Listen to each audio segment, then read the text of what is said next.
Explore the legacy of Texas through select documents that reflect the state's development with the traveling exhibit, Texas America.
Testing, testing.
What are you doing? Do you have a mixer over here? They can't hear everything you say, just FYI. Good. I know when I brought my mixer, so first of all, previous city manager, we approved more, bigger speakers, more powerful speakers, and a bigger amplifier. Yeah. And she cut that back to save money. So by putting my own mixer on there, and my wireless phone, it gave her boost something to everyone here. Good morning. If everyone could grab your coffee and food and have a seat, we'll begin in about 15 seconds. How do y'all like this new microphone? I don't have to eat the microphone anymore. Thank you, Eric and Lee Tech and Crystal, Miranda, for your great efforts here. Okay. All right. If everyone could take your seat, we'll bang this meeting to order.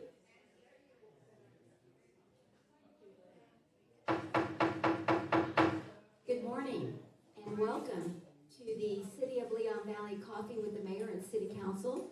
Today's Saturday, July 25th, 2026, and it's approximately 4 minutes after 9. And we do have a quorum present. I believe I've got most of the, let's see, let me go through. Place one, is Danielle Bolton here? I didn't see her.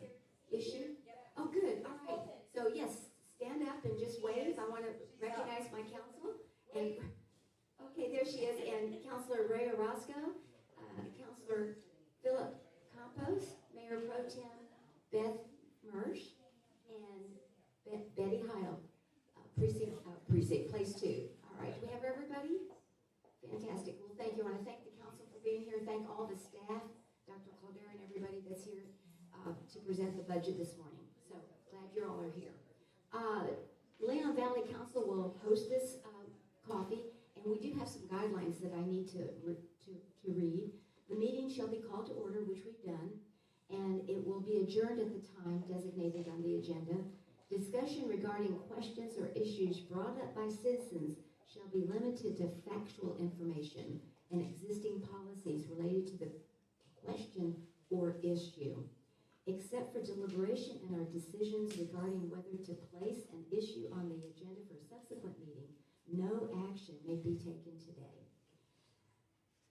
Items brought forward by citizens which require action by the City Council shall be placed on a subsequent agenda for full discussion and action by City Council. So whatever we want to place in a future, we can do that. Should the meeting result in City Council members being dispersed amongst the public, then no 3 City Council members shall be involved in any single discussion because that constitutes a quorum. So, all right, with that said, before we begin, we have citizens be heard. We have a presentation on the feedback on the 4th of July event and fiscal year 2026-27 proposed budget. But what I'd like to make sure is that if you would like to speak on any of those issues, could you please raise your hand and let us bring you the mic, and you can state your name and just generally where you reside. Okay, so that sounds great. I appreciate it. Is there anything else? I'd like to switch the budget first, but before the 4th of July. Okay, the budget first before the 4th of July. If there's no objection, we will do that. And there's no objection. Okay, so citizens to be heard. Number 3, is there anyone in the chambers, or I keep saying chambers, the conference center that would like to address the City Council? Citizens to be heard. Okay, I think everybody's here to discuss the other 2 items, correct? All right, well, wonderful. Well, thank you. Well, then with that, then we will move to presentation 4.2 first, fiscal year 2026-2027 proposed budget. I don't know, is this about our 4th or 5th presentation? We keep going through it. We keep trying to find ways to shrink our deficit, and Dr. Caldera is here this morning to present, and thank you so much. And please come forward, and should I put this mic out? No, We got extras. Oh, we have extras. Man, the loaves and the fishes. I can't believe it. We go from, it's great. Thank you. All right. So welcome, Dr. Caldera. It should be on already. Testing. Hello, can you hear me? Okay, great. All right, so click there, hold on. Okay. And where do I have to, arrow? Got it, there we go. All right, I have to be around here. All right. It's a little bit of a delay here. So essentially, this PowerPoint is 175 slides. I am not going to put you through 175 slides. So I'm going to hit the highlights of this presentation. The presentation can be found online. We'll put it on the home website, but right now it's under today's meeting. So if you would like to see it in detail, it's under agendas and minutes. What slide do we go to? Let's see here. Oh, is that me or you? That's me. Okay, That's hold on. faster me. Okay, hold on. Go Back forward. back. Sorry. All right. Let me see. Okay, stop. Let me see if I can get it from here. Yeah, there we go. All right. So I'm just trying to get a feel for. All right. So some of our technology we got working. Just be patient with me just a little bit. Essentially, our property valuations have gone down if you look at the totality of our property evaluations. But you'll see in your single-family residence that your property valuations did go up. And we always kind of give a tax rate history presentation. Currently, we're sitting at 0.54, but in the past, we've been as high as 0.57. I think there's always kind of this thing that the council adopted last year, the highest tax rate in 20 years the city's ever had. That's not true. We have had higher tax rates in the past. In 2014, we were sitting at 0.57. In 15, we were at 0.56. In 16, we're 0.55. And then we went back to 0.54 in 18. And so again, the statement of us being the highest we've ever been is just not an accurate statement. Moving forward though, your property valuations for the homeowners, our average taxable value went from 230 to 217, which has decreased the amount of ad valorem tax the city is getting. If you take a look at your overall projected fund balance, you are sitting at a pretty healthy fund balance. When I first took over, you were roughly sitting in about $3 million. With your capital fund reserve, your emergency fund, and some future capital purchase expenses, you're sitting at about 7.1. But your emergency fund is less than a month, but your overall operating income is sitting at 5.3. But currently, right now, the budget is sitting at $554,000 deficit. I'm sorry. Oh my God, 400. It was 500 last week. So 454,000. Essentially, what's happening right now is we're waiting on two things. We're waiting on the county to come in and tell us what our new revenue rate is going to be. And the second is the employee health insurance program. The employee health insurance program is roughly about $150,000 of this deficit. We're programming about $150,000 increase in health insurance benefits next year. We program that in just in case. Health insurance rates have gone up substantially, so we programmed a 15% increase for next year. Our goal is to either restructure the health insurance benefits to keep that amount down. We switched providers last year. We were Blue Cross Blue Shield for over 17 years, and we moved to United Healthcare in order to help combat that increase last year. And so we have gone out for bid for health insurance coverage, and so we're hoping to eventually get that 15% increase down somewhat.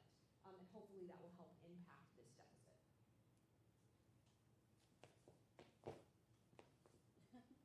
Get there. All right.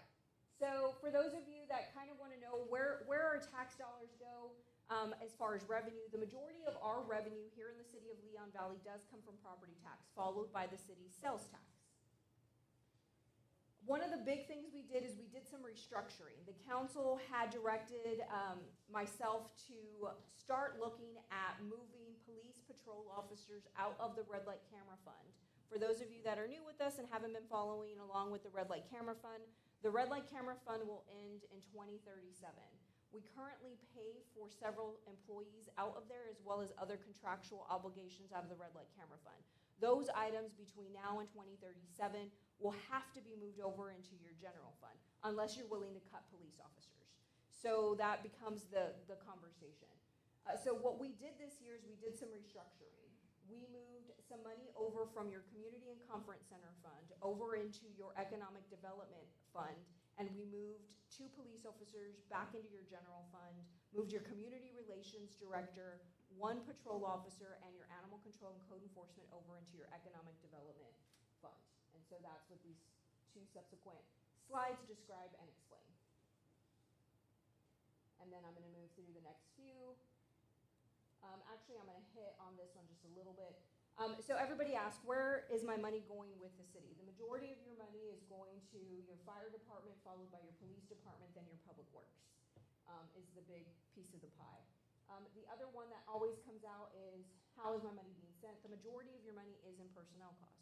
You employ about 122 employees. That includes police, fire, public works, and all of your administrative staff. Okay, so this is the slide that I like to spend the most time on. It is your summary of your general fund. This is where the majority of your property tax and your sales tax kind of go into. And so what you will see is your total resources sit about $17 million. But out of this $17 million, if you go here to the little footnote, our hike and bike trail grant is in there, assigned fund balance is in there, and tree mitigation. So it actually reduces your revenue to $15.5 million. Your expenditures are sitting at $19.3 million, and your personnel, and that's broken down your personnel, supplies, and contractual. And what is in this $19 million is this $3.3 million in your capital outlay. This does not hit your operating expenses. These are your large purchases that you have through the year, which hit your capital fund reserve, what I went over earlier as sitting at $5 million. And so that 3 million is going to hit that. Your ending fund balance, that's why your ending fund balance is sitting at 5.6. Any kind of questions on your general fund reserve? No? Okay. On that other slide, I mentioned some future purchases. The future purchases are your ambulance. We did receive an $800,000 grant to do renovations at your Forest Oaks pool. We have to come up with the other $800,000. So last year, the council set aside $200,000, and so that's where that $200,000 came from. Your fire department, SCADA equipment is also very expensive, and so last year, the council set aside $75,000. Oh, and then your ambulance, but we purchased your ambulance, and so that $200,000 is estimated to be spent this year. And so we do break down in detail how your ad valorem tax is broken down, your sales tax and your franchise fees. We break down your licensing fees and fines because you see it in general terms. Everybody wants to know the breakdown. These are all the licenses, fines, fees from building, tree mitigation, food trucks, impound lot, all of your grants. Other that's listed on your general fund is also broken down from your interest and income to your cafe lease, your Blue Santa, and then all of our transfers in. We hit our personnel shared services, your PEG fund, which is a public education. The city of Leon Valley back in the 80s opted into what's considered a franchise, or it's not even a franchise fees. It's a fee that the utilities pay into in order to support public education.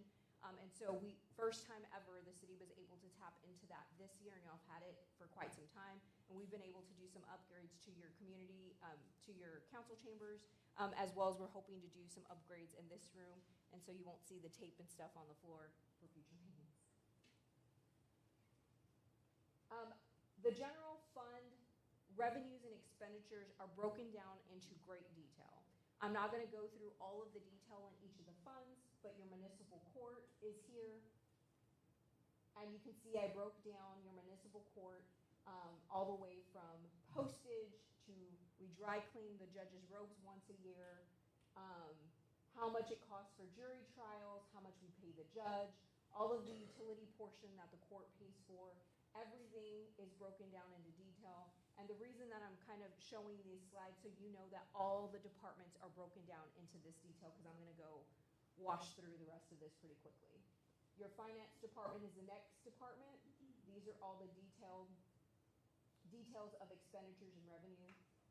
Your city manager and council fund, which has not just your city manager and council, it houses your human resources director, your city secretary, your Angela, who is our payroll executive admin, is also paid out of here. So people see city manager and city council. Council doesn't get a check, so they see the $751,000 and they think that's the city manager's paycheck, and it is not my paycheck. That houses other employees in there. The city manager and city council fund is also broken down into great detail. Janitorial supplies, meeting supplies. This morning's breakfast also sits in there where you see council activity, coffee meetings. We budget $600 to provide coffee, water, and things of that nature for y'all. City manager, budget continued, all of our contractual services. I always like to hit on this. The big one here is your attorney contract and your elections in this fund. Information technology, we use a contractor who is here today. You can wave Eric. Eric is from TechLead. They come in, they help us with all of our technology needs. We used to have a person on staff. We have been kind of using Eric as well as the staff to help with projects, RFPs, so we're not paying for a personnel or a person out of there. I'm trying to reorganize the city's budget and get all of IT under one umbrella eventually. So each year I start moving things slowly over into this budget so we can see what we're paying for technology and see if there's anywhere that we can decrease that amount. The majority of expenses, as you can see in office supplies, because I don't have an actual person I'm paying for, we don't budget for any of that.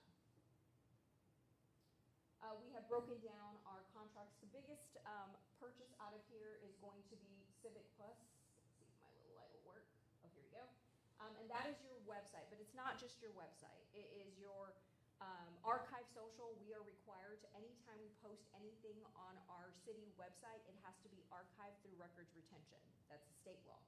The other big thing that's happening next year is part of legislation that passed last year, and I'm gonna mess up the House Bill, House Bill 23, I don't know. One of the House bills requires us now to be, our website to be ADA accessible.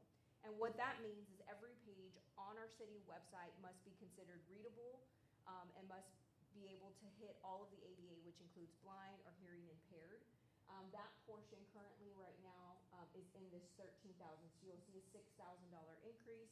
That's how much the company is charging us to implement that ADA now accommodation on our city website.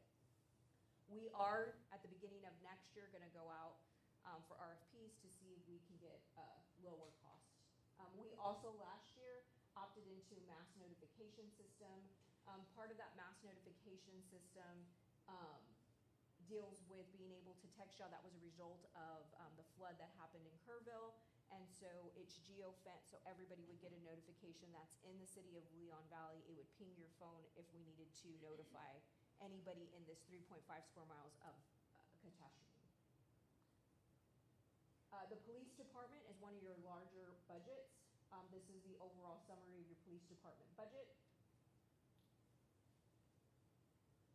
We do break it down in great detail. You can see everything from fingerprinting kits to fuel, your radio equipment. The biggest increase, the police department did a really good job in their budget and trying not to increase the budget. They actually took some cuts for next year. But the biggest increase you'll see is fuel. As we all know, fuel prices have gone up, and so that's their percentage in fuel has gone up. Again, we break down the police department budget in great detail. You will see anything from our copier contract all the way down to your CAD system. Now you'll see your Exxon tasers. It's not that we don't have them, we move them into a different budget. And we'll get to that. I also broke down your capital outlay. So in that $3 million you saw in the very beginning that we're spending in next year's larger purchases, you will see that we're gonna purchase, the city of Leon Valley has a small little gym for our police and fire department. Fire department has their own little workout area as well.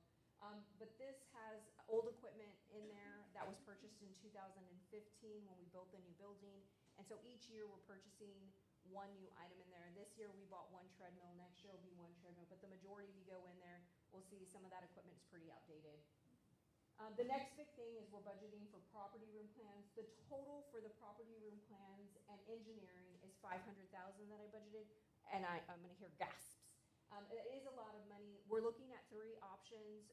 Your property room must be in compliance. When we originally built the new building, they really weren't thinking into the future in regards to space and storing of evidence. We have several laws that we have to abide by in evidence storage, and we're running out of space where we're currently at. We actually recently knocked down a wall and took up some space in the back in order to remain as compliant as we can be.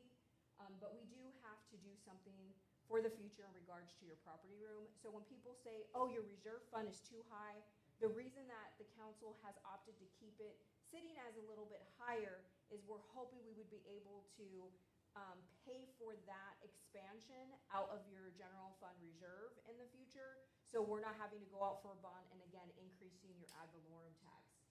Do I think we'll use all $500,000? No, probably not. I do want to look at several options because I want to get you the best bang for your buck with the longest longevity.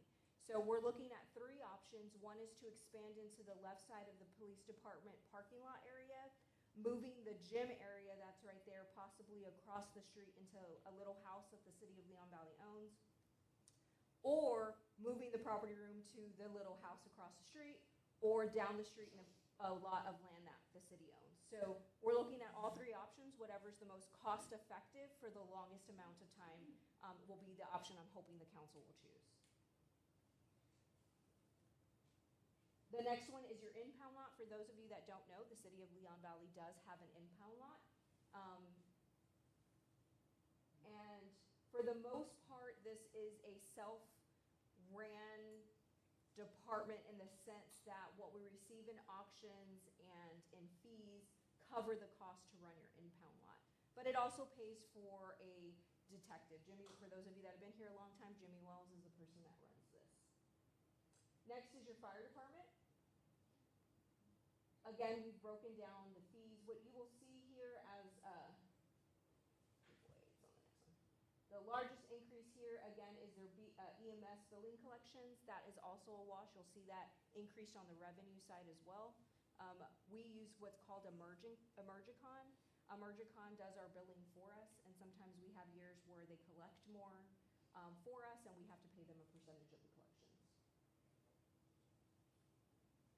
Your other machinery and equipment, fire department is getting a lot of equipment or requesting a lot of equipment for next year from your capital. They're asking for a stretcher, which is about $50,000, rescue airbags, which is 30, thermal imaging camera, which is outdated, 30,000, and your Extron server, which is in the fire department training room. We do try to save the city money in regards to training. We do a lot of in-house training, and so they have a training room over there in the fire department.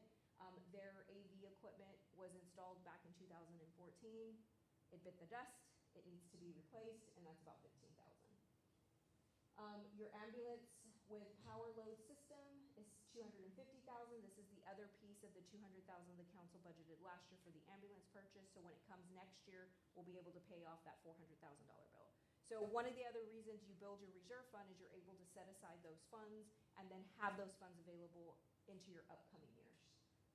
We do need a replace one support truck, which is $100,000. People freak out when they see that. They're like, we can go get a F-150 down the street for $50,000. These are specialized trucks. They get stripped out. A lot of it has cameras, lights, and stuff installed on the vehicle. That's why they're expensive. Auto Pulse is for $45,000. Your Public Works Department, which is your next large fund. Again, we've broken down your Public Works Department in great detail. Fuel is your next largest increase for Public Works. We do use contracts. We do have diesel here at the Public Works yard, and so they are able to fuel up here. We do our best to make sure we shop around when it comes to fueling all of our vehicles.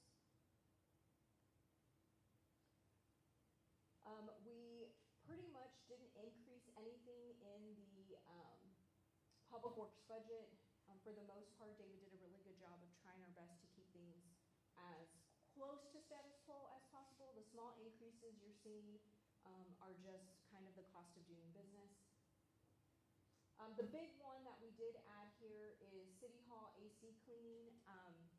Where we haven't gone through and cleaned our air duct system, and so we did get a complaint in another building. So I look at that as us being put on notice. So we're going to move through the city buildings and get the air ducts cleaned. So as far as big capital, you'll see the F-150 for $65,000, another truck for $65,000, the Public Works plans and engineering. So if you've been with us for a long time, plans for remodeling the Public Works Department has been on the books since 2010. We've been trying to do upgrades. We've had bond oversight committees twice to review this project. So what I'm essentially requesting from the council is $300,000 for engineering services for the Public Works building, and not so much for the original plans. The original plans asked, I think, for $2.7 million, and a lot of that had to do with ADA compliance and making the building accessible to the public. We're going to try to downgrade that a little bit and just give them a little bit of space. So it still won't be accessible to the public. The public would still have to go to City Hall to get their questions answered. But Public Works will be able, right now, well, during the rain event, if you walked through Public Works, you'll see about 5 cans all around the building catching water.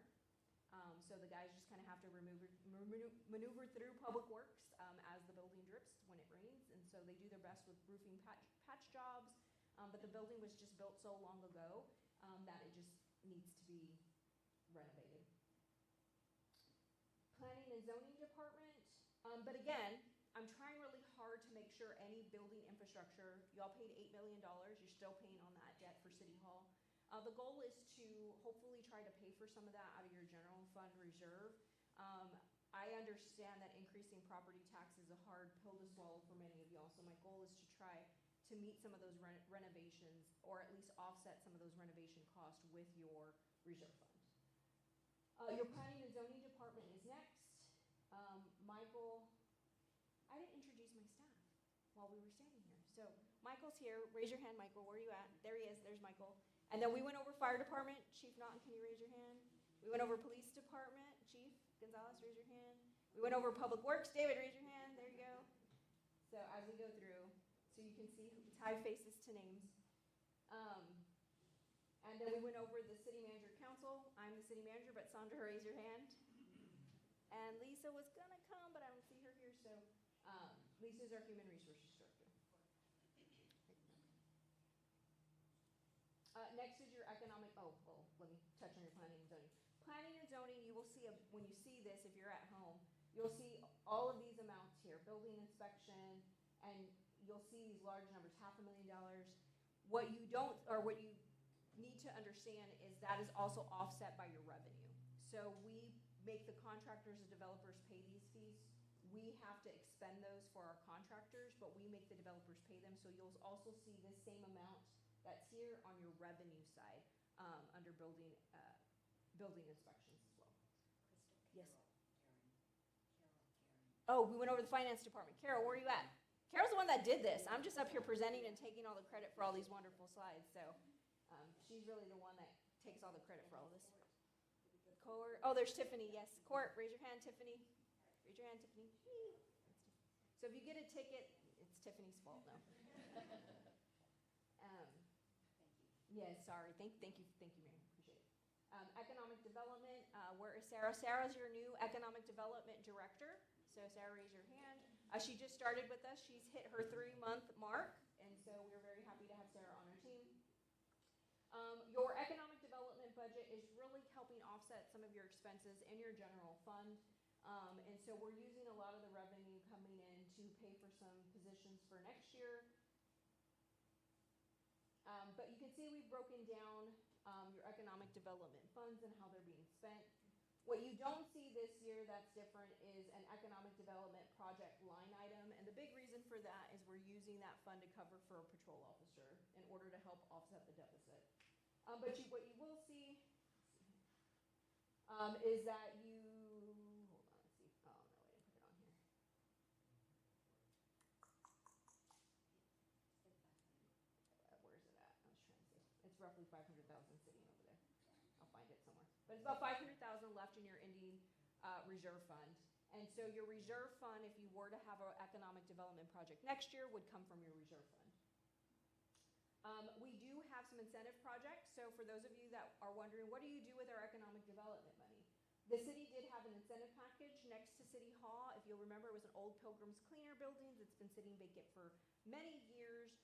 The staff absolutely hated coming into City Hall, having a vacant building next to them that wasn't well maintained, and so they worked out an agreement with Royal Tile. Royal Tile is, very nice. They sell tile flooring in there, and they do bring in sales tax to the city. And so we worked out a deal with Royal Tile, and the remainder of that contract is $15,000. We call it the Little Caesars agreement, but it is next to Chachos. I always get Chachos and Chachos mixed up. In front of there, you'll see a new building being constructed. It is going to be a Little Caesars on the corner and 2 other rooms or into a small mini shopping center. What was there before, I call it the China Bowl, but it wasn't, because that's what I knew it as, but it was Wiki or China Place. And so that building was, what I've been told was an old McDonald's, Jack in the Box, Burger King. And so it had been Chinese food places over the years. It needed to be torn down. It was an older building.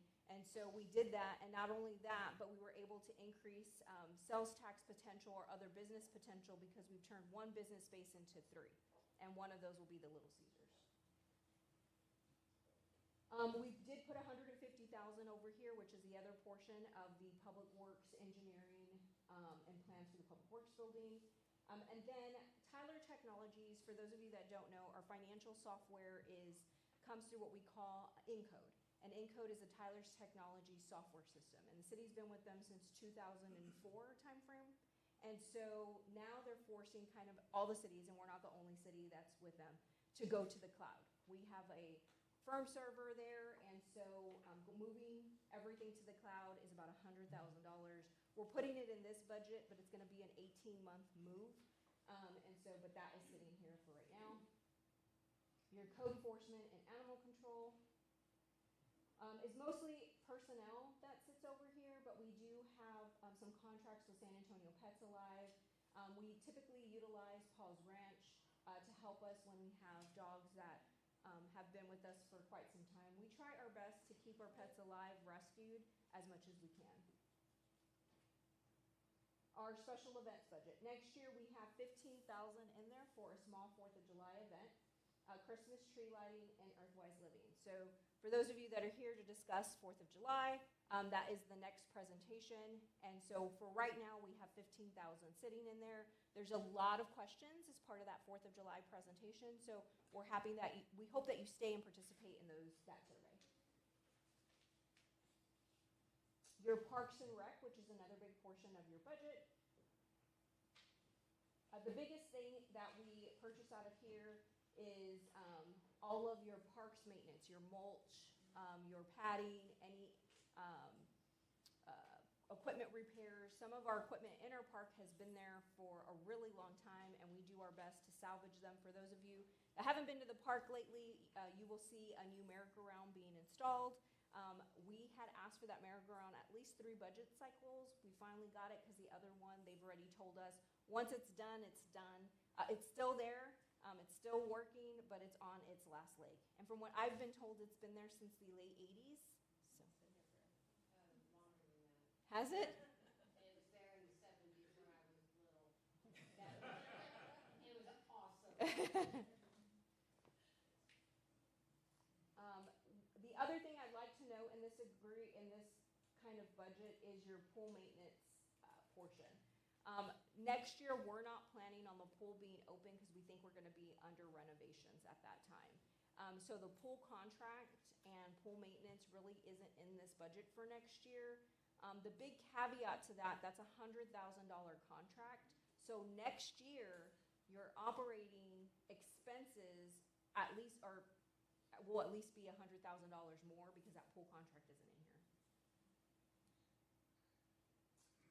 Parks and Rec. The biggest thing in your capital you'll see is your hike and bike trail. This is a grant-funded initiative. And you'll see they're already clearing out. They've been telling us for the last 3 years, we're gonna start. Well, they're finally starting. So we're hoping to finish that phase. Our Veterans Memorial Monument should get here October, so that's the remaining balance for that monument. The hike and bike trail sprinkler system, we would like to change from using potable water to recycled water. That's $366,000, but that will help water your trees and do the irrigation along the LC-17 project, or hike and bike trail segment 1. Tree removal mitigation, we have $90,000 sitting over here, but that is going to be offset by tree mitigation funds. We're going to move money that you have sitting in your tree mitigation over here. All of that has to do with your dead trees. The city council passed an ordinance to not allow private property owners to have dead trees on your property. And so we also have to come into compliance with the ordinance. So any dead tree that the city has on the city right away also needs to be removed. And so Public Works can do some of it, but the larger trees that have massive trunks need to be done by professional. And then the natural area itself, from what we've been told, there's a lot of down trees, there's a lot of dead trees, and that needs to be cleared up. I don't know if we'll spend all $90,000 in the natural area. Public Works has said they could do a lot of it, especially the trees that are down. It's the ones that are still erect. Library, this is the library, everybody loves the library. Regina did a really good job. Regina, where are you at? Raise your hand. There she is. Yay, Regina. And so if you're looking at my screen and you see this lovely work of art right here in purple crayon, that was left by us by children visiting us for one of our library activities. But we need to paint inside of here, so no harm, no foul. Here at the library, the majority of Regina's money goes into library materials, and a lot has to do with her programs. The Friends of the Library really do support the library and their large programming, like the Summer Carnival and the Big Rig Petting Zoo, and golf is about to happen next week. And so they really do help support the library and a lot of their big events. The library department, the big thing that we have in here is their flooring. So if you haven't been in the back of the training room lately, it's pretty bad. We've tried to have it cleaned. That building was done in 2012, 2013, and so the flooring needs to be done.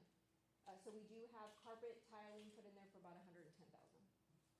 I'm going to move on to your enterprise fund. Can you tell me what time I have? I'm trying to stick to an hour. Okay. So I'm going to move on to your enterprise fund. For those of you that don't know, you have a water system here. 2/3 of the City of Leon Valley population is on City of Leon Valley water. Your operating revenues is sitting at 5.5, and your operating expenses is sitting at 4.7. We do transfer out for personnel services in 1.3. That includes your public works staff, finance, your cashiers are all transferred out into your general fund. So your enterprise fund also helps support your general fund. And everybody always asks us, well, what are impact fees? How can we use impact fees? How much do we have in impact fees? Impact fees are used to purchase water rights or large water infrastructure items.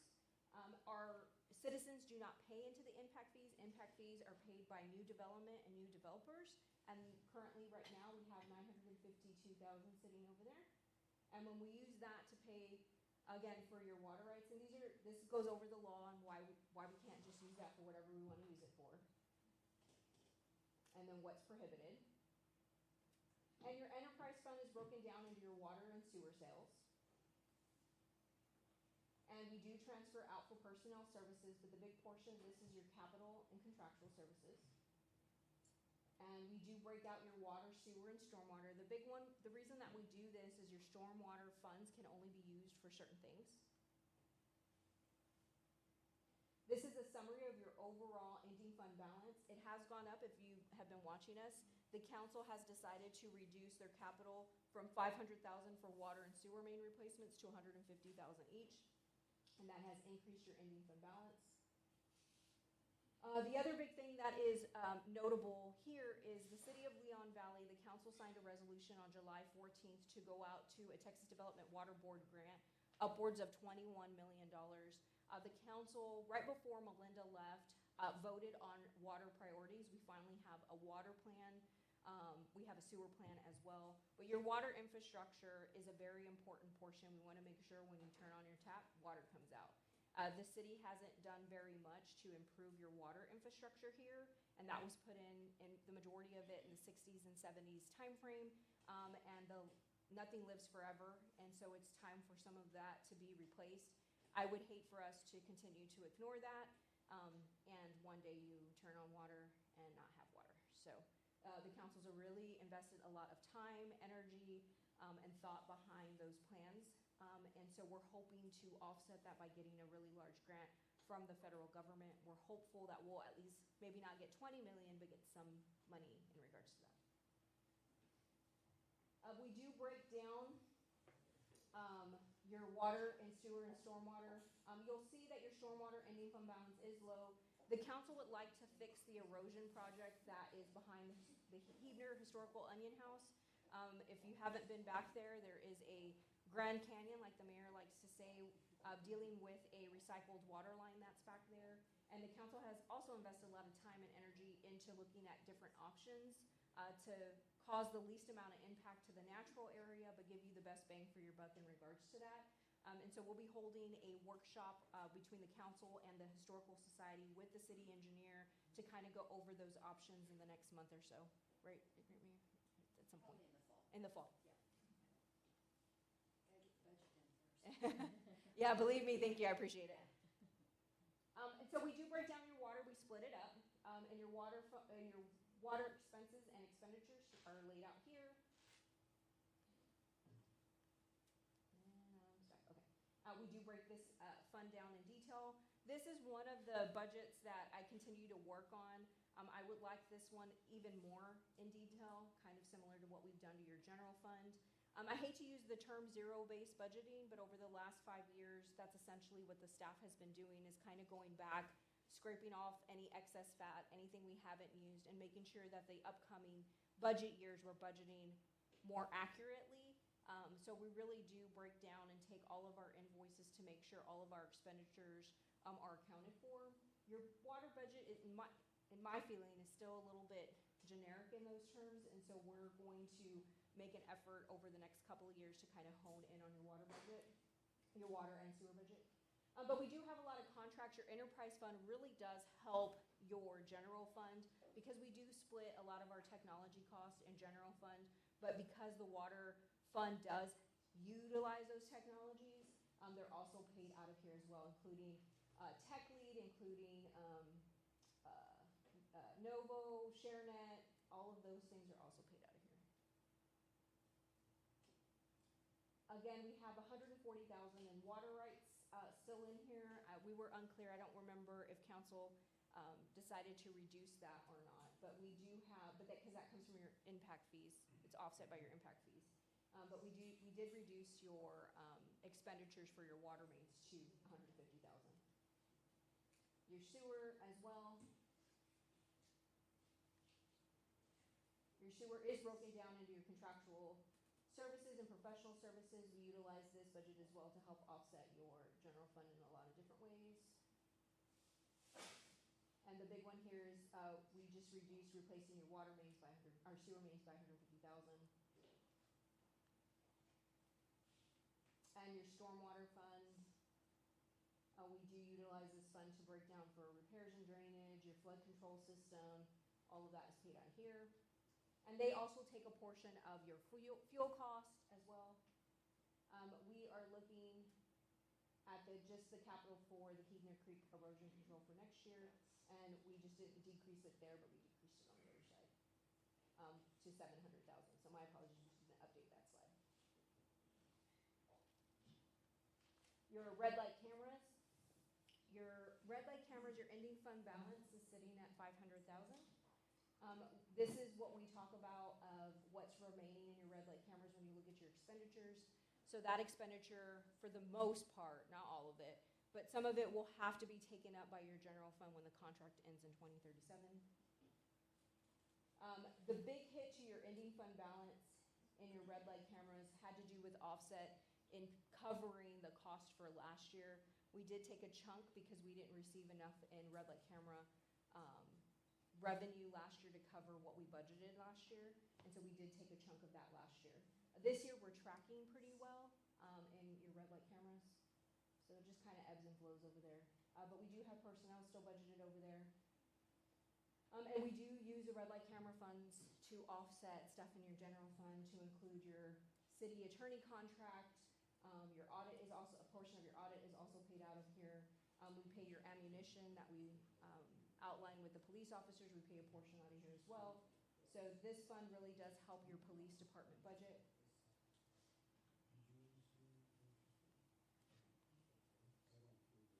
Can you hear me? No, am I not loud enough? Okay. So your traffic fund is part of your red light camera fund.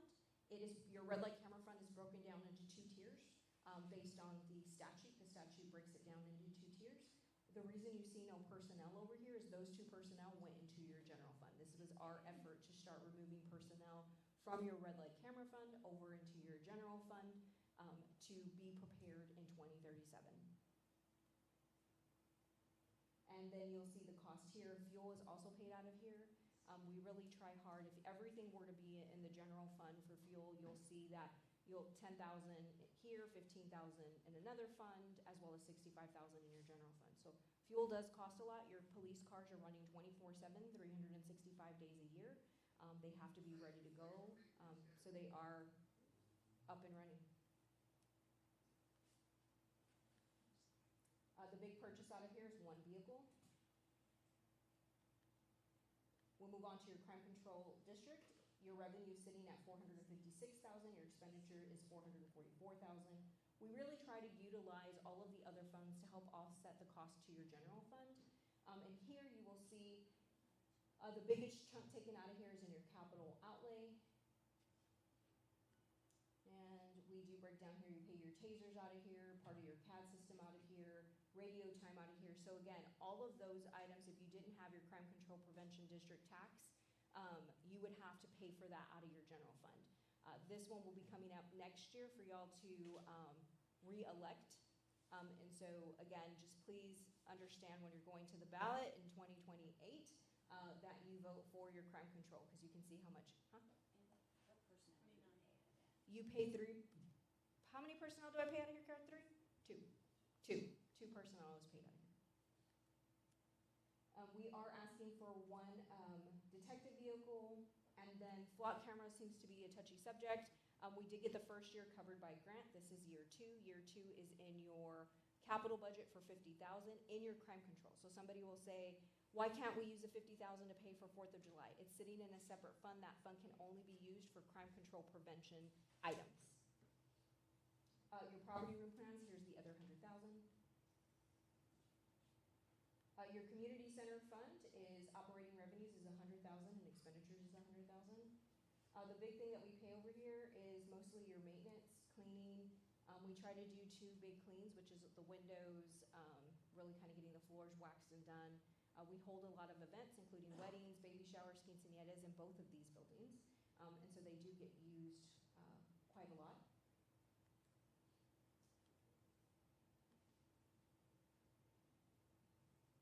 See here. We do pay for some contractual services. Crystal Miranda runs these, and so she is our community relations director, and so she needs things like Canva, all of those Facebook posts that you see posting. She uses those softwares in order to make that happen. Bathroom renovation is a large item that we're looking at. It's just the bathroom renovation in this building. We did the bathroom renovation 2 years ago at the community center. It's time for this building to get bathrooms done.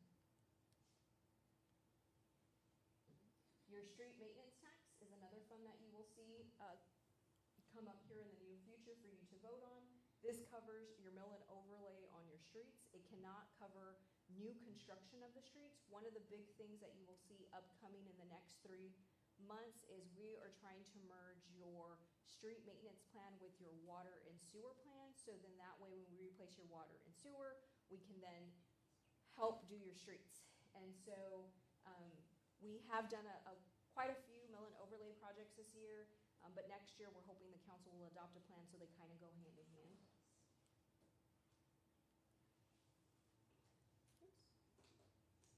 We're going to go through your quick special revenue funds. We do have court building security, child safety fund, municipal court technology, your debt services, and your police forfeiture fund. These kind of go over what you can use the funds for. Your LEOS fund can only be used for police officer training, so we do use that and we zero out that account. Your court building security fund is funded through municipal court fees. We do use it. You do have an ending fund balance here. This fund, for the most part, helps support your technology. We buy like the receipt machines, pen pads, signature pads in the court. Your child safety fund is your school crossing guards. Anybody looking at being a school crossing guards, I have 2 vacancies, please. See Sandra in the back if you'd like an application. That's your child safety fund. Again, it covers the majority of your school crossing guards. You will start seeing ending fund balance here because I have not been able to fill school crossing guard positions. So if you know anybody that's interested, please send them our way. I really want to make sure we continue to keep the Huebner school crossing guard coming off of Leon Valley Elementary to have the children be able to walk across Huebner safely. Municipal Court Technology Fund. We use this for your wanding, computer replacement for the judges. We've gone almost completely paperless in our court system, and so all of the technology that goes along with that is only paid out of this fund. This fund was merged with something, right, Carol? Technology fund. So the Texas State Legislature merged the 2 funds together, so you will see that this ending fund balance will go over into that fund eventually.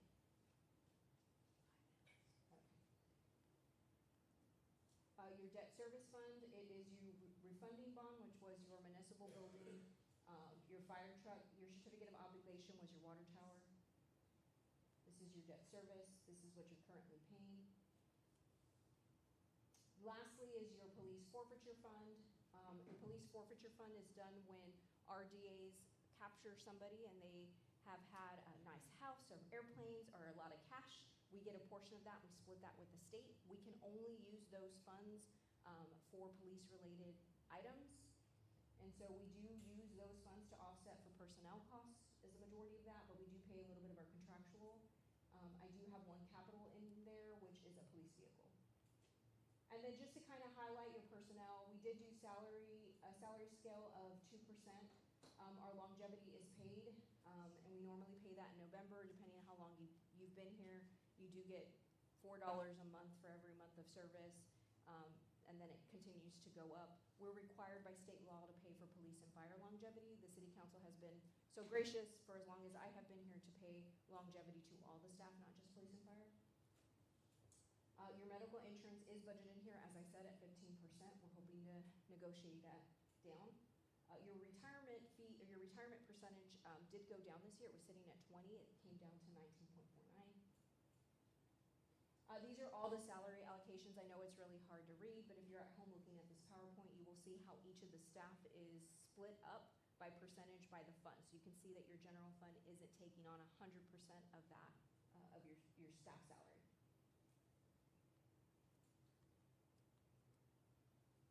The City Hall, we do close for Christmas holidays. We close from December 24th, and we will reopen on January the 4th.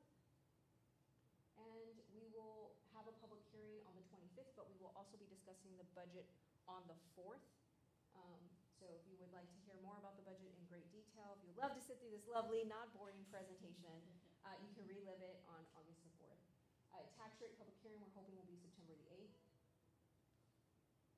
I do have a 10-year capital plan because everybody wants to know how you're going to spend that $5 million that's sitting over there, because we want to make sure that it's allocated, that I'm not just hoarding money. And so we do have a 10-year capital plan. I'm not going to go through all 10 years with you in each of the departments, but so you know that $5 million, you're not fully funded, your capital plan is not fully funded. No city has a fully funded 10-year capital plan. But we are making strides to make sure that we get as close to funded as possible. And so we do plan for the future. It's just kind of my way of showing y'all all of our big purchases. We do have plugged somewhere in here. Will all of them happen? No, maybe not. But it's good to have a plan. When I came in, there just wasn't really a kind of capital plan that honed in on, hey, the roof is going to go bad at some point, ACs need to be replaced. And so we really have tried to kind of make sure that large infrastructure projects that we know are going to be needing updating or purchases in the future live somewhere. So if I'm not here, somebody would be able to come in and take a look and make sure that it is budgeted for it somewhere. So there is a 10-year plan for each of the departments. Your police and fire, of course, have the largest one, but you can see that they all exist here, each of them having their own ending fund balance and what's remaining. And that concludes my budget presentation. Am I over how much? Yep, you're good. All right, You got woo! 2 minutes. 2 minutes, all right. Well, for 175 slides, did it under an hour. I apologize, we've changed the budget so much, and so I normally present off the top of my head, so we did this last update on Thursday, and so some of it I wasn't as familiar with as I normally am. So, do I have any questions about the budget? And if so, you can come up to the mic, or I can have somebody take you a mic.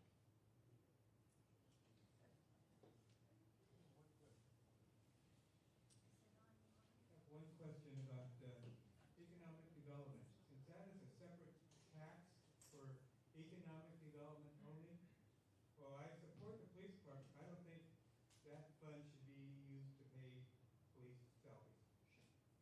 So your economic tax was, by election, was moved from an economic development corporation kind of status. The way it was adopted very generically. I know what y'all were told during that time. I was here during that time, that it would only be used for economic development type things and community type things, community-related type things. The community-related part is what keeps it vague, and allows me to do that legally within the bounds. And so we did check with the attorney. The attorney said it's just moving the tax into your general fund. Technically, I don't really have to allocate it separately, other than the fact that the council adopted an ordinance stating that it should be used for economic and community development. And if you look at that ordinance that was adopted, J is other. So that's my other. The council does not, again, have to adopt it. You can move the control officer out of there. I'm looking at it as a community resources officer that is on patrol, is how I am setting up that police officer in order to stay in compliance.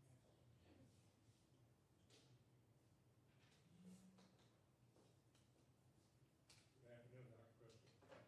I think I know the answer to this question, but you mentioned that there's some mandates that came from the federal government and the state government.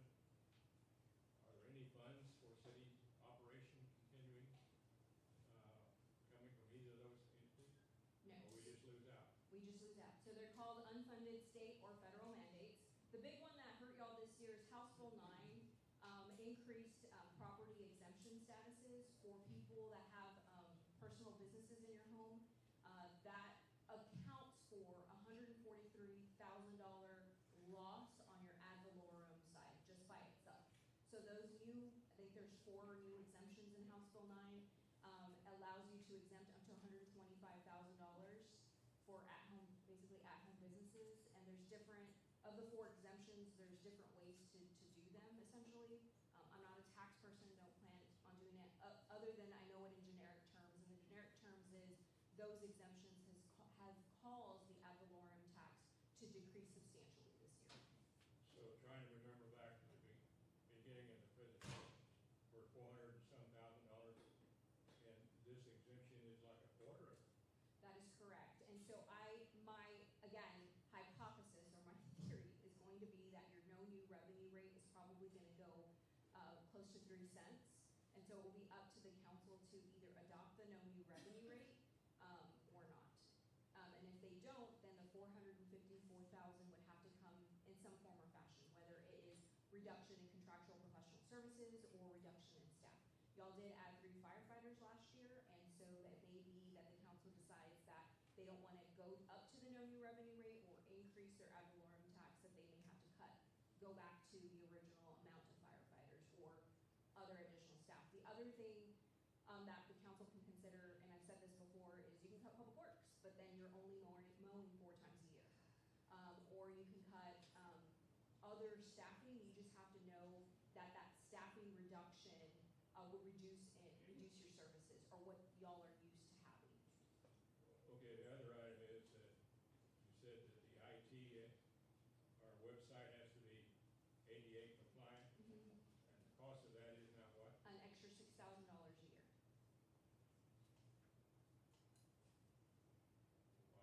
Wow. Yeah. I don't see how you. Another mandate. It is an ADA mandate by the DOJ, Department of Justice came out. Well, do we have any other of those kind of mandates? Oh, they happen every year, every 2 years I Right get that. now, currently, do we have any besides that? Oh, the signs in the bathroom is a good one for this year. When you see the multi-use sign, that was a House bill that came up. Those signs cost us. We like them to look nice because the paper signs, I can print them, they just get ripped off. So we try to make sure that we put them in one time. That was $7,000 to do all those signs. They have to be a certain size. They have to have braille. There's things that have to do with the signs. But essentially, the state came in and said we only want biological male and females to go into biologically male and female restrooms unless I have an alternative. If I have an alternative, which is a single restroom, like y'all know, family restrooms, if I had that alternative here, I don't need that sign. But your park restrooms here in your community and conference center, you don't have individual bathrooms. They're a bathroom with individual stalls inside the bathroom. They require me to put a sign up saying only biological males can enter that restroom, or only biological females can enter another restroom. Your park is set up that way as well. So these mandates just come and land on your desk?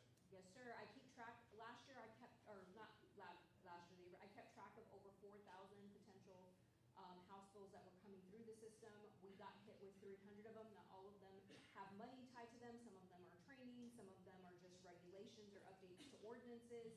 We just did an ordinance update last week on mobile food vending. That also impacted your budget, not by a lot, but we're not allowed to charge mobile food truck vendors anymore. That is regulated by the state now. So the $1,200 a year we would get in mobile food truck permits, will no longer have that as a revenue coming in. So this involves dipping into our pocket and taking money away. Do we ever have a situation where they're sending money our direction? No, normally they come in forms of grants, like we're getting ready to go to the Texas Development Water Board grant. We're hoping we get $10 $10 million, and I will take the $1,200 and give that to them for the mobile food truck if they'll give me 21 million to do our water. You're a negotiator. I'm trying to negotiate.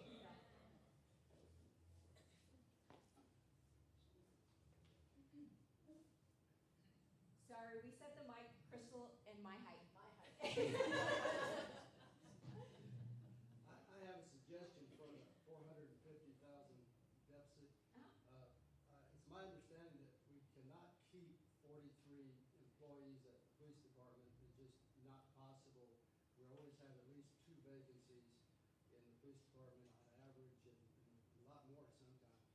And so I think we should budget for 41 police salaries, not 43. And that's a big part of your deficit right there.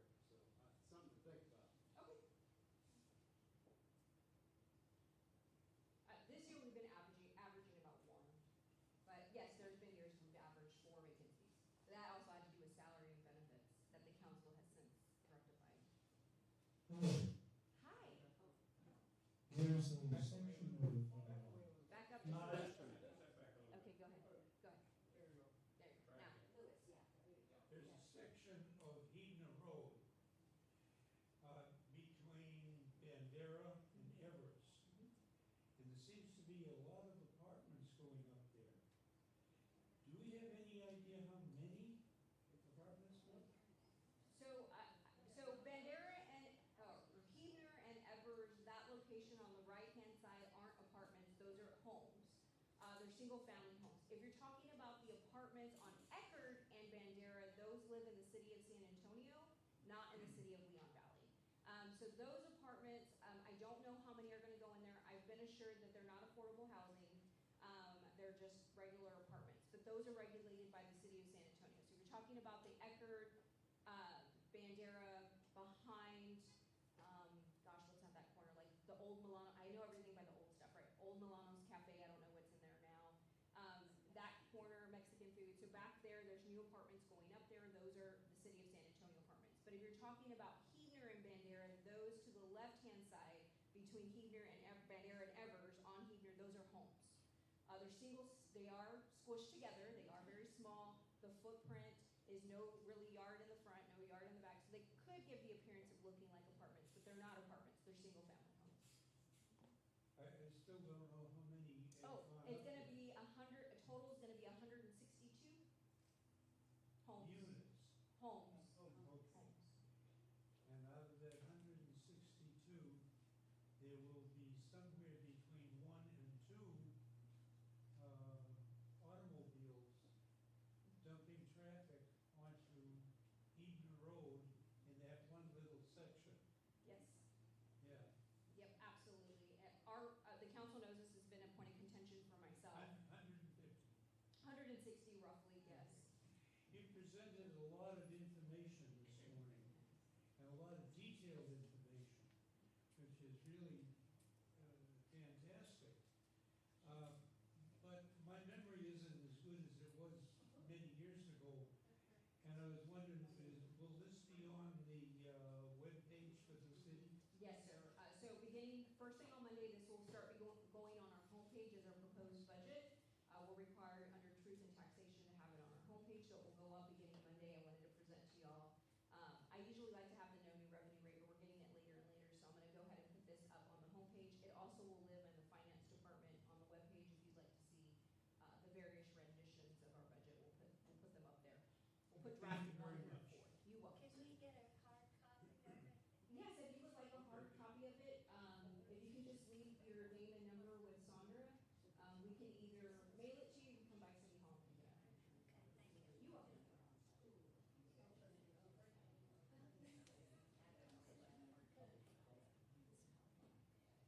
Any other questions regarding the budget, any other ideas or recommendations?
presentation is because we want to hear from you, right? Get some feedback. So we are showing you the past 2 years of expenses.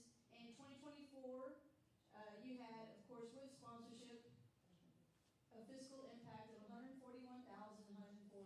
And 2025, similar, $142,000 to put on your big festival, large festival events. In 2026, you had your small town, hometown ceremony, morning ceremony, and your estimates, because everything has not come in yet, and so this is a close estimate for your fiscal impact. Was a little over $14,000. Okay. So for future events, we want to bring you some options. I think that was discussed. Do you want to have a full event? The large community event, food trucks, the firework display, stage, live entertainment. If you did, we are cost estimating $180,000. That is a breakdown of your costs.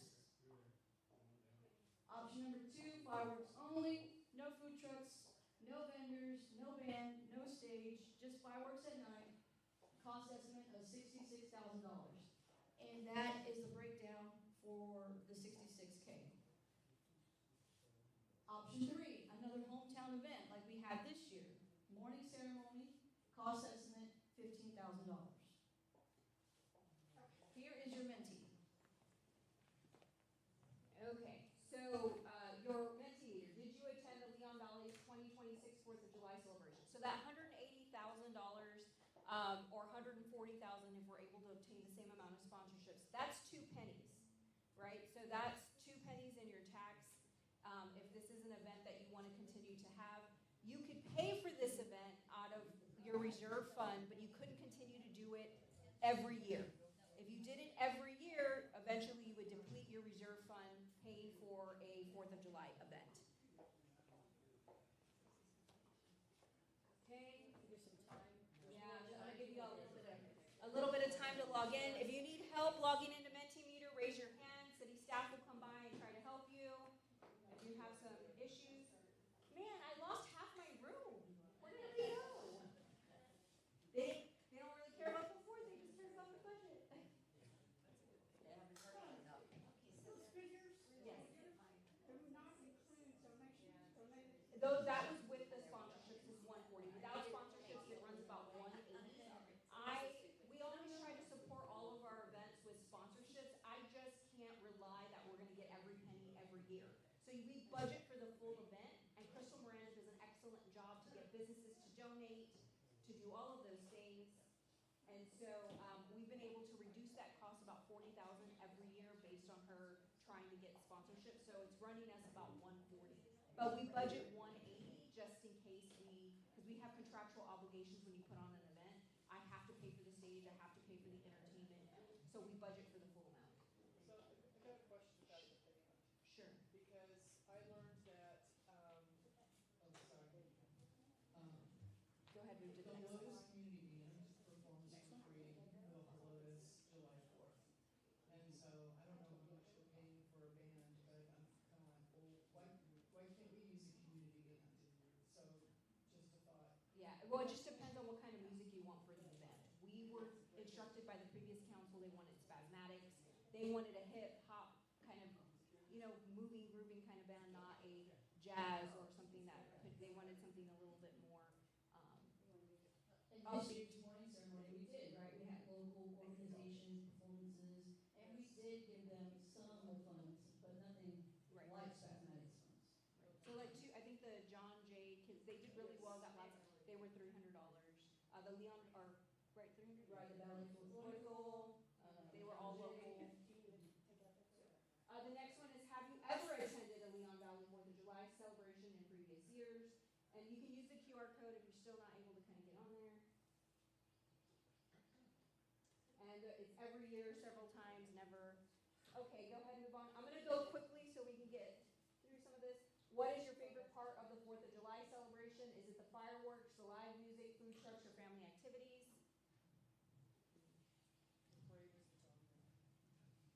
Not bring you back the parade. It's so it is to close down the streets to get kids together. It is not. okay. It is hard. probably put something small. Say, I'm Kristen Miranda, I have a feeling her eyeballs on me, but together, it's the last few years, it hasn't been well attended to get everybody organized to come out there.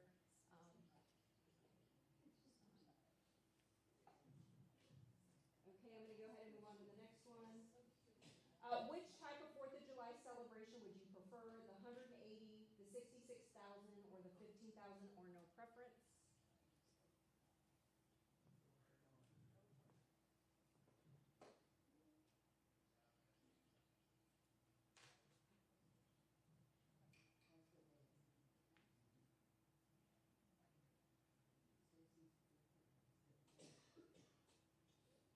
Okay, go ahead and go to the next one. If you preferred an event requires additional funding, which approach would you support? Reallocating funding from another city service, increasing the property tax rate, keeping the smaller event, hold a larger event less often. So we could do a larger event every 5 years, every...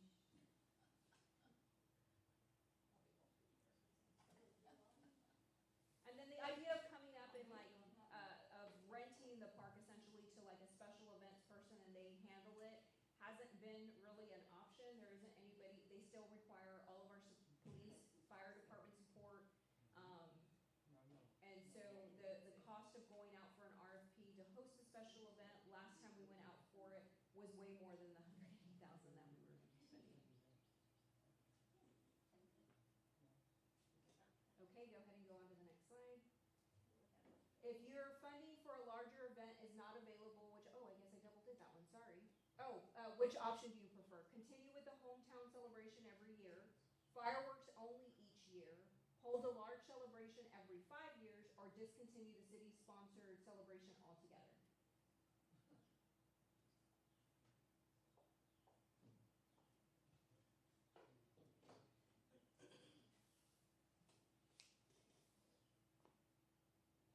And we'll put this survey online to allow people from home, we'll give them a week or whatever. You can let your neighbors know to fill it out. Okay, go ahead to go to your next one. If the city held a large 4th of July celebration every 5 years, what should happen in the other years? So if we held a 4th of July every 5 years, would you like to discontinue it during those off times, like take a break, continue hometown celebration, fireworks only, or no event at all?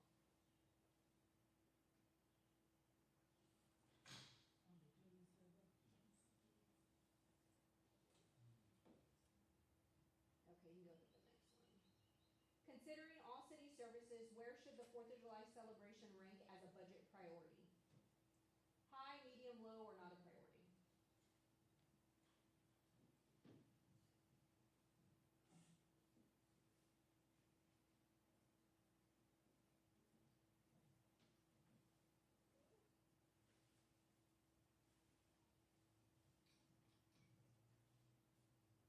Okay, go ahead and go to the next one. If Leon Valley continues with the smaller 4th of July celebration, what improvement would you make or would like, that would make you want to attend? And this is open-ended, so just type in whatever you want. Linda Meffert had a good idea of the passport which the economic development group is considering doing, but they're doing this piece first as one of the programs later on, either next year. That's something that they are wanting to do, is like the bingo card. She sent us an email yesterday making some suggestions, or making a suggestion. Using our local eateries around here to participate in the 4th, which we've done before. We've had the Taste of Leon Valley. It's a little harder, I think, for some of them that have brick and mortar because they don't have a mobile component to them, so they don't really like to participate too much, but there are a few.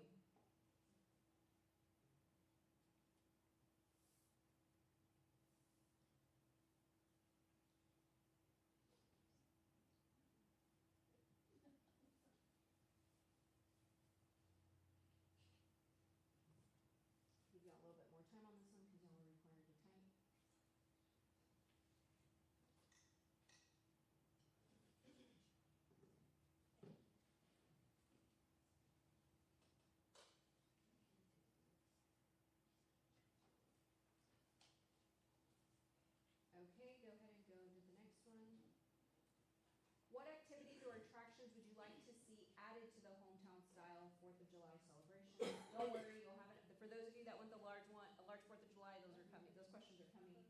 But for the small event, what would you like to see?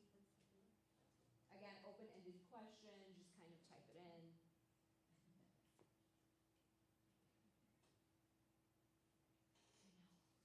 I don't know why it's so small. Sorry about the size of the title up there. I did it, my bad.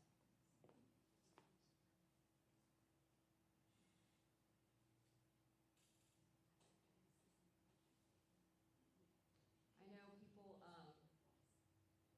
always ask, what about John Marshall Band? They're off for the summer. They don't. It's a little harder to kind of wrangle up those kids. And I do reach out to John Marshall, right? So I do reach out to them, Oh. and every year for every event that we have, whether it be Fourth of July or the Christmas event, I reach out to the band director and the assistant directors, but unfortunately, they're either occupied or it's not on their calendar, they can't make it out there. Okay, we're gonna go ahead and move on to the next one. You should still be able to respond. If the city hosted a large celebration, would you support paid parking to reduce taxpayer cost?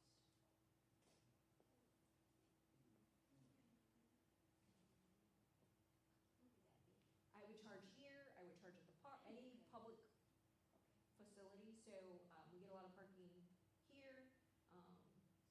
I'll put some staff on some of our public streets, and pay for parking on public streets, to try to offset the cost.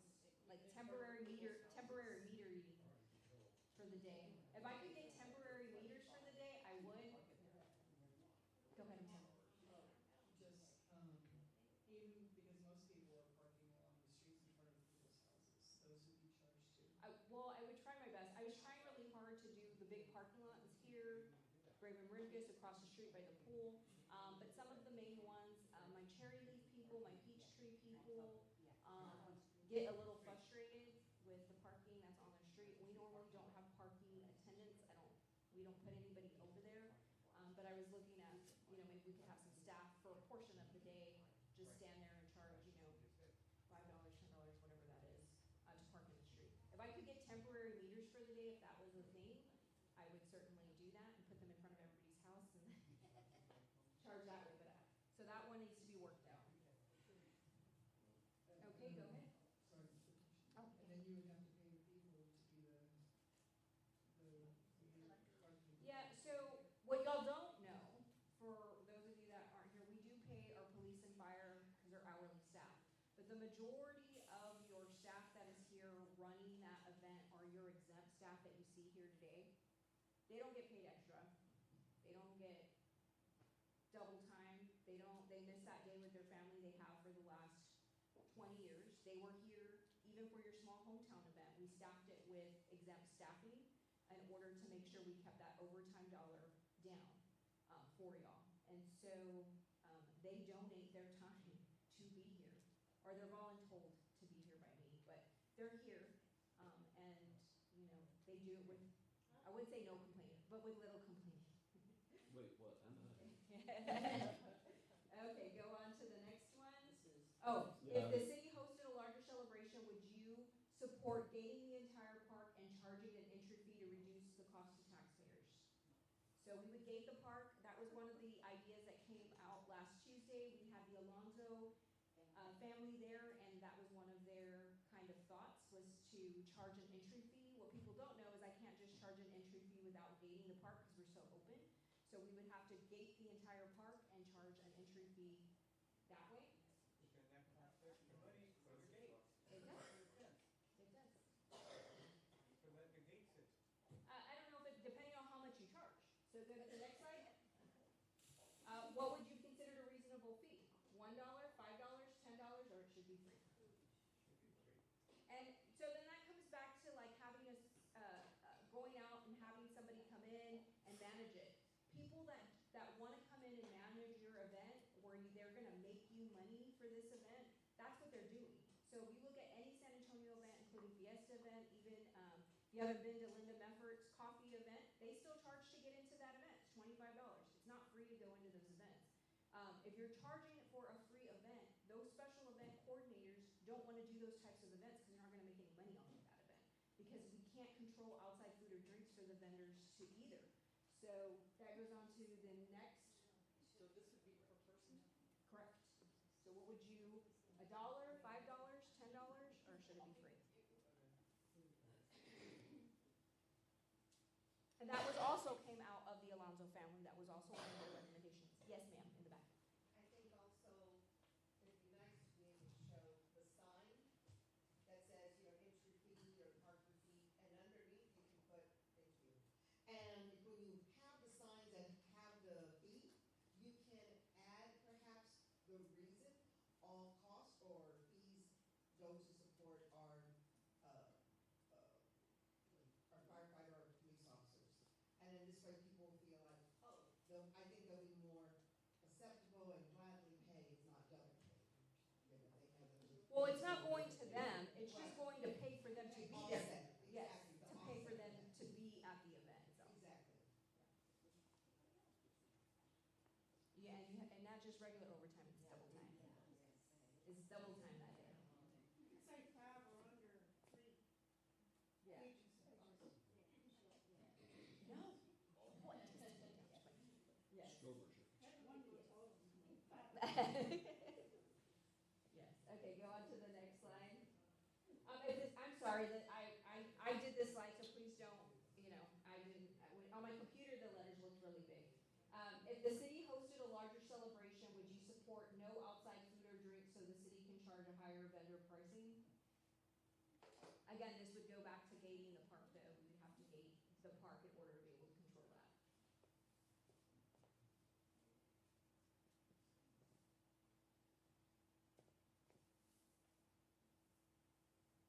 And just a background too, I have made packages for big sponsorships to like Budweiser and things like that, and they won't unless we actually make no food or drinks allowable inside of our facility or our event. They don't want to be held responsible because people can bring in outside drinks, beer.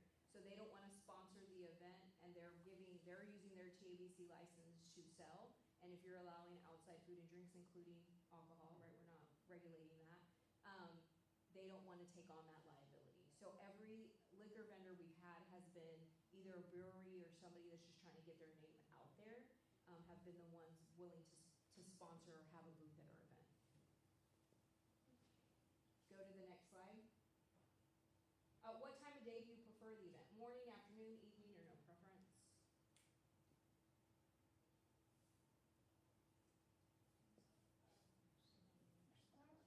Depends on if there's fireworks. Yeah, well, some comments I got that morning were like they liked that it was cooler, but they still would have liked the hometown event in the evening time or later on in the day. To give them something, I think, to do later on in the afternoon. But I bet you that memory of being in that car looking for somewhere to go will be a core memory for them. Go to the next slide. Any other thoughts or ideas about the city's budget or the 4th of July? Just an open-ended question. Anything, I didn't make any sense doing the budget presentation. Whatever you feel comes to your heart, just an open-ended question on city's budget or the 4th of July or anything related to the city at all. Feel free to put any of your thoughts and feelings on the PowerPoint presentation.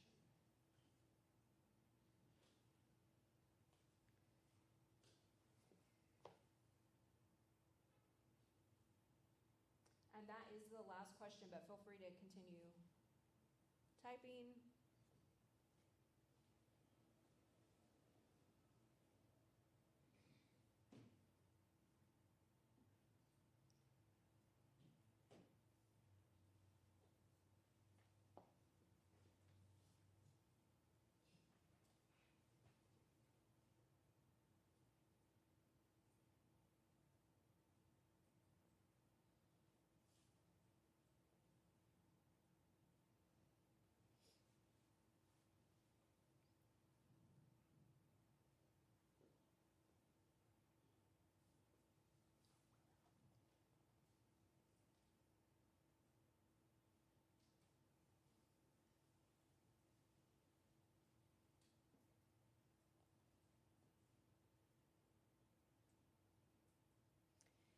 then just a little plug, the City of Leon Valley is also going through its master plan process. And so you will be getting a postcard here in the mail, and if you don't, please look online for the information. We're going to be asking each of the communities to come out, kind of give your input on your communities. It's broken down into quadrants. So those meetings will be broken up over the month of August timeframe. And so please, we want to hear from you. This is the first time the city's really invested in the city's master plan. We've always done it in-house, which Melinda and her team, Christy Flores, everybody has over the years have done an excellent job in doing. But this will be the first time we've had it done by an engineering firm, including portions of your economic development, as well as transportation will also be included in this master plan. So if you were participating during the TxDOT kind of public hearing, you will see that they did this really great master plan for Bandera Road, and then there was this really big dark spot in the middle of Bandera Road. Well, that was Leon Valley, because Leon Valley hadn't had an updated traffic plan. And so me and the mayor asked if we could tag onto that plan, and they declined. And so now we will have a pretty plan too to kind of go along with that as well, but really kind of digging into our future traffic plan and our true kind of vision for the city in the future. So please participate in the master plan discussions. Your opinion on that really does matter. Michael and Sarah, myself, our engineering group, the council has a 13-member resident committee that is also helping with that, but your opinion does matter on that plan. So please participate. There's a survey. There is a survey. Is it online yet? Yes, it's on the website. It's on the website. Here you go, Mayor. Okay, thank you so much. Really appreciate it. Okay, yeah, so the master plan, there's gonna be zone meetings, so you'll be able to go to the meeting in your neighborhood. That's coming up, I'm not sure when, but it's an exciting process. One of the things that came out at our first meeting was connectivity. How can we connect the neighborhoods to the Bandera Road future project with the high denied trails on both sides? The 10-foot paths, again, in the future. But I thought that was an exciting concept. So, okay, one more thing, two things I wanted to say. I wanted to say congratulations to Regina Reed. She has brought in 3 grants for about $87,000 or $90,000. So thank you. This is a really big deal for our community, for our workforce development, and I think adult education as well. And then Dave Demeline just received a grant from his efforts for a household hazardous waste pickup, $25,000, which we will schedule in October. So congratulations. I would like to congratulate you. Work tirelessly in trying to get free monies that help supplement our budget, as you know. So thank you so much. Anything else before we leave? I can't believe we're actually early. Yes, Councilor, thank you. Mayor Pro Tem. Is Leon Valley gonna have a school supply drive this year? Yes. I haven't heard anything about it. I made it. We're running out of summer. They will start August the 1st through August the September 1st. 1st through September the 1st. The barrels will be in their regular spots at the library, city hall, the fire station, the community centers. Thank you. Thank you for bringing that up. I completely missed that as well. I have a question. Is the city, There you go, hang on, I'll put you on record. Is the city planning anything for our 75th founding? That's not in the budget, so we need to, that's gonna be March 31st of next year is our 75th anniversary. Yeah, it did come up during the initial budget. It's been asked by the council. I think what we've concluded was just to kind of commemorate with a proclamation. We're getting our Veterans Monument in. But to host an event, just overtime alone runs you about $5,000 on average. So even a small event. So the council hasn't expressed interest in doing anything large. We've been focused on the 4th of July. But that's a good, because we've had anniversaries all along. I know we had a big 40th anniversary many years ago. Yes. Mr. Rivera, if you want to use it. May I ask If I one more could question? just break in on you for just a second, Okay. can you tell me where to drop off bags of old bills and things? They're located on the front of the fire station, they're in the library, they're in city hall, they're here somewhere, and they're in the community center. Thank you very much. I see that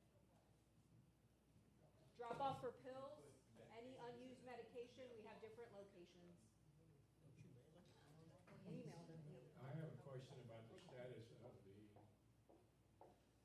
old library location, the building.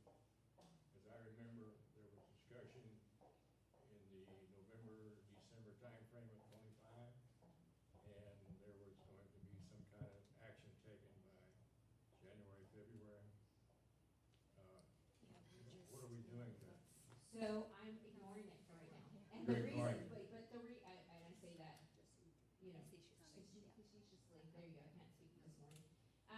The big reason for that is Regina dropped everything one day when I emailed her and said, hey, Regina, there's this really cool idea I had on this grant and it's due in 2 days. And she did drop everything, she applied for the grant. We are hopeful to land about $500,000. It won't cover the entire cost, but will cover some of it. And so we're looking at possibly doing like an expansion portion of the library, and we could take, not the size that they currently have right now, but a portion of that to help with the Friends sell of books. But before I demolish that and get rid of all their books, I would like to see if we get this grant first, and so we can work together to kind of come up with an idea for it. So it should have come back already, but nobody's really allowed in the building. We allow them to go get books, and they've been selling at the library in the children's wing area once every. They've been doing it once every month, but they're going to go back to the biannual. And so that's what they're currently doing right now. Until I get word on the grant, we're being recommended. We passed the House, and so we're hoping we'll get some funds in regards to that, and we can take some money from our reserve fund and put together a nice little project for the library. So there is a plan. But it's my plug on why you keep your reserve fund over $3 million. Okay. It's like Yeah. It's a federal It is a grant, federal and we grant. got support from Representative Castro. And when do we expect some kind of time frame for this, answer to this? We don't know, but we're hoping by Christmas. Ooh, another year, No, another 6 6 months. months. Yeah. Thank you. And I think it was a 1 point, We asked for 6.7. 6.7 million. It But was a they're big- gonna give us we're looking about $500,000 of the 6 points. I was asking for rainbow sunshine and But everything. still, we appreciate the support from our congressman because that helped move the project forward, so. Yes, Rita. Oh, Linda left. Oh, no, there she is. Hi, Linda. On the anniversary celebrations, it doesn't have to be a big deal. If you just had little banners along the way saying, proud 75 years of Leon. I mean, how difficult, how expensive could that be? No, Very we could, good. we could Yes, certainly we do need that. to- We need to do something, I think. We didn't do anything for the 7th. Since we got the hardware for the 250th, 4th of July, I could do that. for especially in the 2 city markers, that would be a place to put the banners for the anniversary celebration. We've already got the hardware, so it would just be the banners. Yes. That's a great idea. That's why I love these. American Legion. You got American Legion? Okay. Get the American Legion to have the big event for the 75th. Yeah, they won't give me $300. They'll still require services from us, right? Well, that's what I'm saying, it's not free. So like the American Legion, we budget for their event in our budget. So if you would have noticed on one of the special events, there's $300 budgeted. But because we do that, we help them support the 9/11 event. We ask them to help support the new monument that we're putting, and to no avail, they haven't given us any money to help support.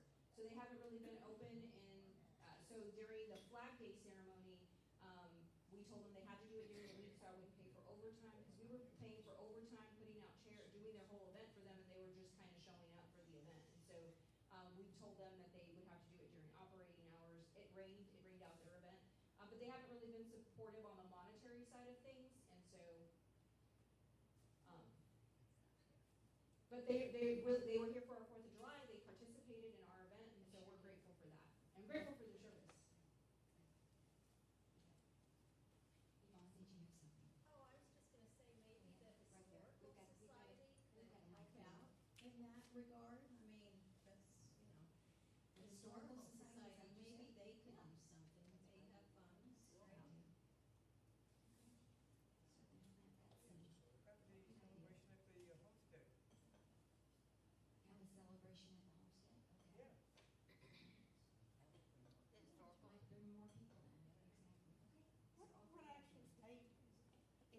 March 31st.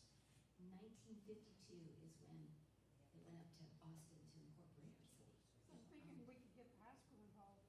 Definitely the Maybe high get the school. high school involved. You know, what boggles my mind is that I attend the Veterans Day celebration at the Leon Valley Elementary School